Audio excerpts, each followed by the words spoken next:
અઠવા વિસ્તારની કુખ્યાત મીડી ગેંગના સભ્યોમાં કૈઝર ઉર્ફે મીડી સહિત અન્ય 2 સાગરીતોને પિસ્ટલ સાથે સુરત શહેર એસઓજીએ ઝડપી પાડ્યા છે. પોલીસ કમિશનર શ્રી અનુપમસિંહ ગેહલોતનાઓએ આગામી યોજાનાર લોકસભાની ચૂંટણી અનુસંધાને શહેરમાં કાયદો અને વ્યવસ્થાની પરિસ્થિતિ જળવાઈ રહે તે માટે કોઈ અનિચ્છનીય બનાવ ન બને તેમજ સુરત શહેર વિસ્તારમાં ગેરકાયદેસર હથિયારો રાખી પ્રજામાં ખોટો રોફ જમાવી ભયનું વાતાવરણ ઊભું કરી અરાજકતા ફેલાવતા હોય તેવી ટપોરી ગેંગના સાગરીતો પર વોચ રાખી તેમના વિરુદ્ધ સખ્ત કાર્યવાહી કરવા અધિક પોલીસ કમિશનર શ્રી ક્રાઇમ, નાયબ police commissioner Shri Rajdeepsinh Nakum, SOG નાઓના માર્ગદર્શન હેઠળ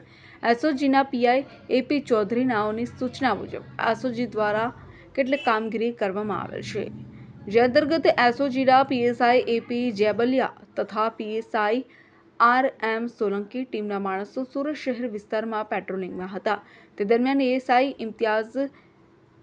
ફકરુ મોહમ્મદ તથા એસસી જગદીશભાઈ શાંતિભાઈ નાઓને અઠવા વિસ્તારની મીડી ગેંગના હાલમાં ગુસ્સી ટોકના ગુનામાં કોર્ટમાંથી જામીન મેળવી બહાર આવેલ કૈઝર ઉર્ફે મીંડી તેના સાગરીતો સાથે પિસ્ટલ લઈ ફરી રહેલ છે. જે બાતમીના આધારે ઉપરોક્ત ટીમના માણસોએ આજરોજ વહેલી સવારના લસકાના પાટિયા રાધે ડેરી સામે જાહેરમાર્ગ રોડ પર વોચ ગોઠવી ત્યાંથી પસાર થઈ Hyundai ultra car number GJ5GE7722 ને ફિલ્મી ઢબે આંતરી તેમાં સવાર આરિફ મીંડીના પુત્ર મોહમ્મદ કૈઝર ઉર્ફે મીંડી, મોહમ્મદ આરિફ ઉર્ફે આરિફ મીંડી શેખ ને નાનપુરા સુરત તથા તેના સાગરીતો આદિલ હુસેન,